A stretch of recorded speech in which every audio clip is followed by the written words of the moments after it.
Smart and legal guidance. Download the application now. नमस्कार सभी लोगों को। आज इस वीडियो के अंदर मैं आपको बताने वाला हूं, अभी दिल्ली हाई कोर्ट के सामने हिंदू मैरिज एक्ट को लेकर एक बहुत बड़ी कंफ्यूजन सामने आई है और दो पार्टीज ने यह कंफ्यूजन अपना दिल्ली हाई कोर्ट के अंदर अपना रेज करी है क्लैरिफिकेशन मांगने के लिए।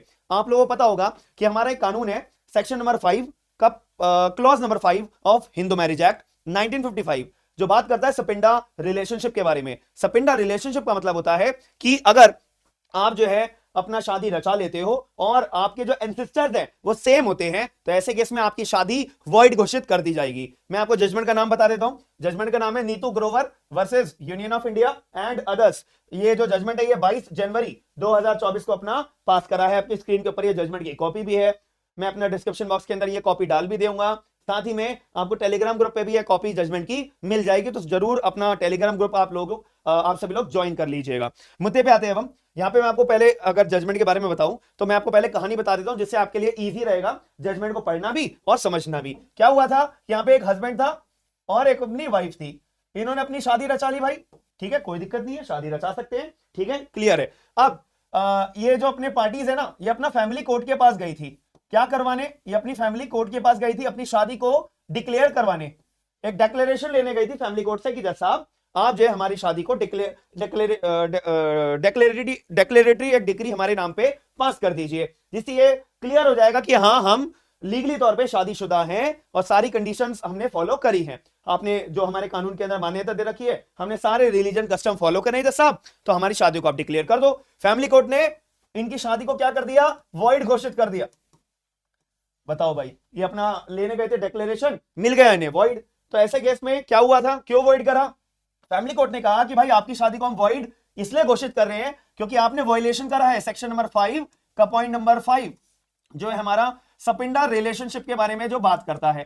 सपिंडा रिलेशनशिप के बारे में जो बात करता है, आपने उसका वॉयलेशन करा है। अब आपके दिमाग में कंफ्यूजन आ रहा होगा कि सर ये सपिंडा रिलेशनशिप होता क्या है हिंदू मैरिज एक्ट 1955 के अंदर। इसका मतलब ये होता है कि अगर कोई लड़का वो अपनी मम्मी की तरफ से जाए तो 3 पीढ़ियां, अपने पापा की तरफ से जाए तो 5 पीढ़ियां। ऐसी वाइफ अपनी मम्मी की तरफ जाए तो 3 पीढ़ियां, अपनी पापा की तरफ जाए तो 5 पीढ़ियां। तो इनके जो एंसेस्टर है कि लड़का का अगर मैं पापा की साइड गिनूंगा या मम्मी इसके, और लड़की की भी अगर मैं पापा की साइड गिनूंगा, अगर इनके एंसेस्टर अगर सेम होए, ठीक है, या फिर इनकी मम्मी की तरफ देखे या लड़की की भी मम्मी की तरफ देखे, इनके एंसेस्टर सेम है कि दादा पर दादा जो है जो पर दादा थे वो डब्ल्यू के भी सेम है, वो वाइफ के भी डब्ल्यू एच के भी सेम है। ऐसी नाना जी पर नाना जी जो है वो डब्ल्यू के भी सेम है और एच के भी सेम है। तो ऐसे केस में आप दोनों क्या आ जाते हो? सपिंडा रिलेशनशिप में आ जाते हो। कानून जो है आपको जो है सपिंडा रिलेशनशिप के आधार पे आपकी शादी को वैलिड घोषित कभी नहीं करेगा। इतना सा यहां पे पॉइंट क्लियर करा था फैमिली कोर्ट ने। इसी वजह से हम जो आपकी शादी को क्या कर देते हैं? वॉइड घोषित कर देते हैं। अब यहां तक अभी किसी को कोई डाउट तो नहीं है कि सपिंडा रिलेशनशिप में शादी क्यों वॉइड हुई है? सपिंडा रिलेशनशिप होता क्या है? अगर मैं फीमेल की साइड से बोलूं 3 पीढ़ियां, मेल की तरफ बोलूं तो 5 पीढ़ियां, दोनों पार्टीज की, तो इसको बोलते हैं सपिंडा रिलेशनशिप, जो कि ये आ रही थी, ठीक है। लेकिन अगर मैं कानून की बात करूं, हमारा सेक्शन नंबर 5 का पॉइंट नंबर 5 सपिंडा रिलेशनशिप के बारे में बोलता तो है कि वॉइड मैरिज है, लेकिन एक और बात बोलता है कि भाई देखो, अगर आपका कस्टम अलाउ करता है, अगर आपका कस्टम अलाउ करता है ऐसी शादियों को, तो कानून को कोई दिक्कत नहीं है।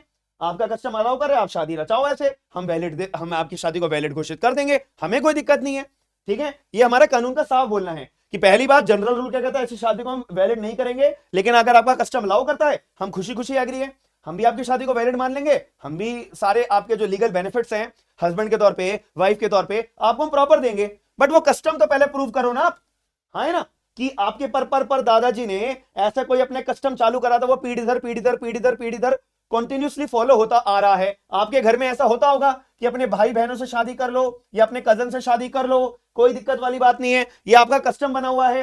तो कोर्ट में अगर ये मुद्दा आएगा तो कोर्ट के अंदर आपको ये कस्टम प्रूव करना पड़ेगा। अगर आप ये कस्टम प्रूव कर दोगे तब आपकी शादी को हम वैलिड घोषित कर देंगे। अब हमारे केस में अगर मैं आपको ये जो केस पढ़ा रहा हूं, ये वाला जो केस पढ़ा रहा हूं, Neetu Grover versus union of India 2024, अपना दिल्ली हाई कोर्ट का ये जजमेंट है। इस जजमेंट में कोर्ट चिल्लाए जा रहे थे कि भाई आप पार्टी हो तो आप कस्टम की बात कर रहे हो कि आपका ऐसा क्या हुआ था, यहाँ पे ना हस्बैंड एंड वाइफ ने अपनी शादी जो रचाई थी सपिंडा रिलेशनशिप में थी, ये बात जानते थे ये लोग। तो हस्बैंड के पापा मम्मी ने भी अलाउ कर दिया, वाइफ की भी पापा मम्मी ने अलाउ कर दी कि अच्छा बेटा तुम लोग, बेटा बेटी तुम लोग शादी कर लो, कोई दिक्कत वाली बात नहीं है। तो इन दोनों ने आपस में शादी कर ली।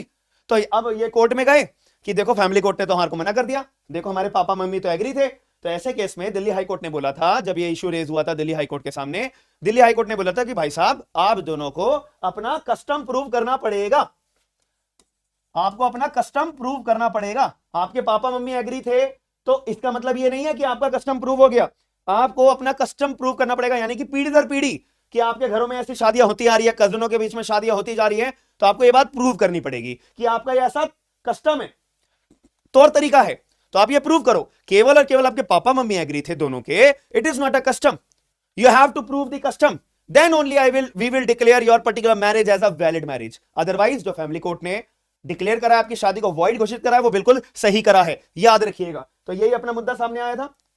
फिर यहां पे जो ये पार्टीज थी, इन्होंने दिल्ली हाईकोर्ट का सामने एक पॉइंट रेज करा कि जज साहब हमारा हम जो है आपके सामने मांग करने आए हैं कि जो सेक्शन नंबर 5 है और पॉइंट नंबर 5 है उसको आप नल एंड वॉइड घोषित कर दीजिए इस सेक्शन को। क्यों? क्योंकि ये जो है आर्टिकल नंबर 14 जो हमारे पास संविधान ने हमें दे रखा है, आर्टिकल नंबर 14, ये इसका वायलेशन है। क्योंकि मेरे पास अधिकार है मेरा अपना शादी करने का, अपना पार्टनर चूज करने का, ठीक है, तो मेरा आर्टिकल नंबर 14 का वायलेशन है। इसी वजह से सेक्शन नंबर 5 का जो क्लॉज नंबर 5 है हिंदू मैरिज एक्ट का, आप उसे नल एंड वॉइड घोषित कर दीजिए। दिल्ली हाई कोर्ट ने कहा ऐसे कैसे यार?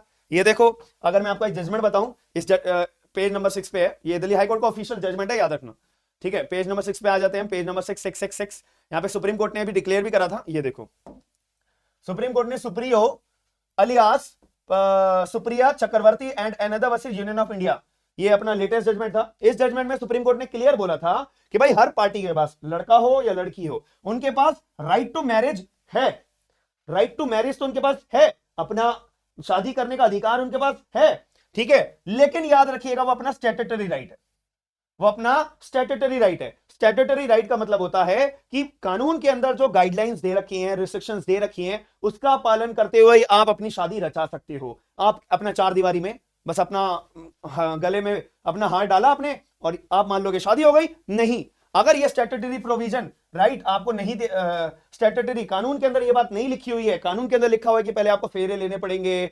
और कस्टम जो लड़की के है वो फॉलो करो, या कस्टम जो लड़के के हैं वो फॉलो करो, और वो भी नहीं करा तो तब तक आपकी शादी मानी नहीं जाएगी। आपकी नजर में शादी हो सकती है, वो आपकी शादी में वो वैलिड मैरिज हो सकती है, लेकिन जब आप कोर्ट में जाओगे अपने राइट्स को क्लेम करने के लिए, कानून को क्लेम करने के लिए जाओगे, उस टाइम पे कोर्ट कोर्ट अपने दरवाजे आपके लिए बंद कर लेगा। सिर्फ आपकी शादी को क्या डिक्लेयर कर देगा? वॉइड। भले 50 साल हो गए और 100 साल हो गए शादी हुए, आपकी शादी वॉइड मानी जाएगी तो वॉइड मानी जाएगी। और अगर कोई पार्टी को दिक्कत नहीं है तो कोई बात नहीं भाई, चार दीवारी में आपकी शादी हुई या चार दीवारी में आपकी अपनी शादी वैलिड मानते फिर आप, कोई दिक्कत वाली बात नहीं है। लेकिन कानून की नजर में ऐसी शादी को वॉइड घोषित करा जाएगा, वैलिड कभी नहीं माना जाएगा। यह भी दिल्ली हाई कोर्ट ने बोल दिया था कि आप जो बात कर रहे हो भाई साहब जी कि हम जो है आपकी शादी को सेक्शन नंबर 5 क्लॉज 5 को हम वॉइड घोषित कर दें, ये कभी नहीं हो सकता। आपको प्रूव करना पड़ेगा अपना एक एसेंशियल पॉइंट्स कि आप क्यों ये बात बोल रहे हो। अब मैं थोड़ा सा आपको कानून भी बता देता हूं कि सेक्शन नंबर 5 का पॉइंट नंबर 5 हमें बताता क्या है, उससे ना आपके दिमाग में कंफ्यूजन होगी नहीं। देखो, सेक्शन नंबर 5 ना हमारी बात करता है कि कब कब हमारी शादी वैलिड होती है, conditions of the valid Hindu marriage. ठीक है, क्या होती है सबसे पहली कंडीशन कि भाई अगर आप लड़का हो तो आप एक से ज्यादा शादी नहीं करे हुए हो, आप अगर लड़की हो तो आपने भी एक से ज्यादा शादी नहीं करी हुई हो, और आपकी जो लड़का हो या लड़की हो, आपकी जो कंसेंट हो वो जो अपनी फ्री कंसेंट होनी चाहिए। ठीक है, ऐसा नहीं है कि भाई आपका दिमागी स्थिति ठीक नहीं है और आप शादी कर रहे हो बिना आपसे कंसेंट लिए बगैर, और आपको कोई प्रॉब्लम है, कोई बीमारी है, आप वो बता नहीं रहे हो, तो उस केस में भी आपकी कंसेंट वैलिड नहीं मानी जाएगी। ठीक है, ये बोला गया है पहला। दूसरा कंडीशन, ठीक है, और आपको कोई इंसैनिटी का अटैक नहीं आने हो, आप कोई मेंटल डिसऑर्डर से प्रॉब्लम फेस ना कर रहे हो, और लड़के की उम्र अपनी 21 साल हो जानी चाहिए, लड़की की उम्र अपनी 18 साल हो जानी चाहिए, तभी आप शादी कर सकते हो। अगर 21 से कम शादी करी और 18 से कम शादी करी तो भाई कानून के अंदर आपको मान्यता नहीं मिलेगी। ठीक है, और जो पार्टीज है वो प्रोहिबिटेड डिग्री ऑफ रिलेशनशिप में नहीं होने चाहिए। और ये जो पॉइंट है, ये वाला पॉइंट, ये पॉइंट अपना दिल्ली हाई कोर्ट में भी चैलेंज हुआ था कि parties are not in the sapinda to each other. अब ये सपिंडा टू ईच अदर कौन होते हैं मैंने आपको पहले बता दिया। अगर हम फीमेल की तरफ देखेंगे तो 3 पीढ़ियां, मेल की तरफ देखेंगे तो 5 पीढ़ियां। उनके एंसेस्टर्स, लड़का और लड़की के एंसेस्टर सेम, पूर्वज सेम नहीं होने चाहिए। अगर सेम है तो आप सपिंडा रिलेशनशिप में आते हो, आपकी वैलिड शादी नहीं हो सकती है, याद रखिएगा। लेकिन अगर आपके कस्टम ने अलाउ करा हुआ है, आपके यूजेज ने अलाउ करा हुआ है, ऐसा करने के लिए आपके यहां ऐसा चलता है, पीढ़ी दर पीढ़ी पूर्वजों से ऐसा चलता आ रहा है, तो कोई दिक्कत नहीं है। तो कोर्ट क्या आएगा, कोई बात नहीं भाई, यहां पे साफ लिखा है कानून के अंदर। तो कानून के अंदर आपको अपना कस्टम ये प्रूव करना पड़ेगा। You have to prove your custom before the court that your custom allow this kind of marriages। तो अगर आप कोर्ट में ये बात प्रूव कर देते हो तो कोर्ट भी कुछ नहीं कहेगा, कोर्ट कहेगा बढ़िया है। लेकिन हमारे करंट केस के अंदर ऐसा नहीं हुआ था।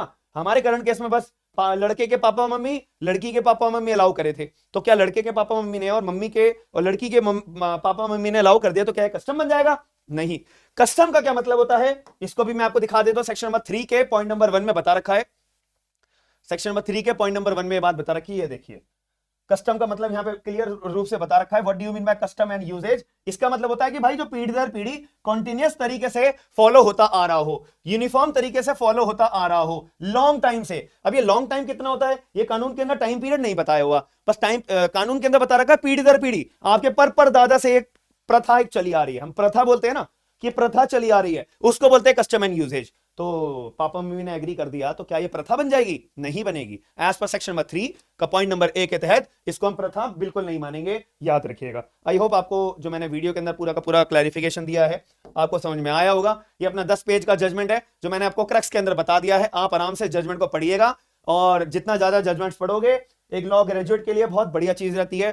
कानून को पढ़ने में इसको बहुत ईजी रहता है। तो देखो ये मैंने आपको बताया ना, ये वाला सेक्शन है जो मैंने आपको अभी रीड भी करवाया है, ठीक है। और पार्टी का नाम था गगन ग्रोवर, पार्टी का नाम था गगन ग्रोवर। उन्होंने कंट्रावेंशन के तहत इस सेक्शन का कंट्रावेंशन करते हुए अपनी शादी रचाई थी। तो आप मुझे बताइए ऐसे वीडियो आप देखना चाहते हो और कि जजमेंट्स हम पढ़ा करें, लेटेस्ट जजमेंट्स हम पढ़ा करें, इससे हमारा फायदा डबल होता है। एक तो जजमेंट की रीड कर पाते हैं, प्रोविजन को रीड कर पाते हैं, सेक्शन हमारे दिमाग में सेट हो जाता है और इशू क्या है पार्टीज के बीच में इसको आइडेंटिफाई करना भी हमारे लिए इजी हो जाता है।